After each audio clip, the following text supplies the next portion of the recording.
In the music biz, there's a very famous saying. Basically, where there's a hit, there's a writ. Now, could the saying now be said for the world of podcasting? As ever, let me explain. Hi, good morning. Neil Sean here in the very heart of London. As ever, lovely to see you today as we count down towards Christmas. I hope you're all keeping safe, well and warm, whatever you're doing. Do stay tuned, of course. It's lovely to have your company, genuinely. I love the feedback that you give me on many of the stories. And a lot of the things, I love it when you tell me about things that happened in your era and, your area, because you kind of think, oh, wow, we are kind of all the same, really. I know, queuing, don't get me going. Mm. Don't you hate it when there's not enough people on the tills? And then they say that now infamous line, want to pay by card? And you're looking, there's even more people queuing for that. Yes. But the bigger problem now, as one can imagine, is, it's right about ownership.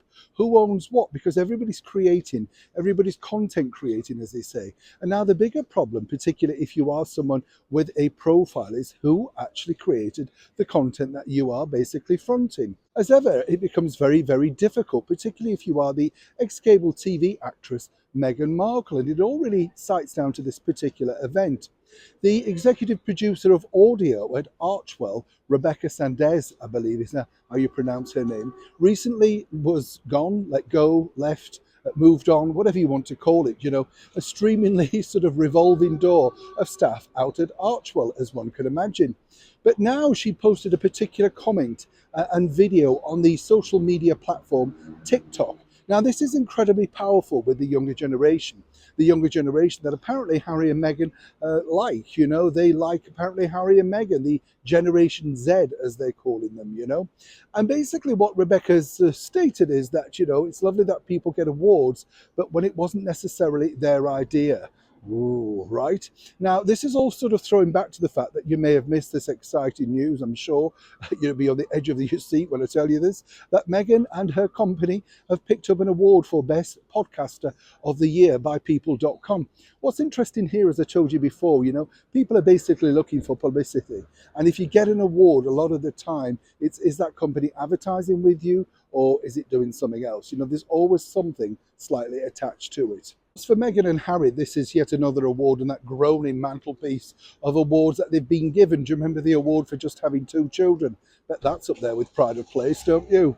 But now it does seem that Rebecca is rather angry, according to a very good source, because obviously she helped shape this. Until she turned up, simply Spotify were getting nothing from the former royals, even though they paid a lot of money out for them. Now, what they're hoping, of course, is now picking up an award, it would be rather curlish, difficult, and slightly embarrassing for Spotify if they don't go ahead with Series 2. It hasn't really performed that well, though, as an individual podcast. It's not necessarily the sort of thing that people wish to download in this cost of living times. The ones that are doing well are the ones that cheer us up, and they are few and far between.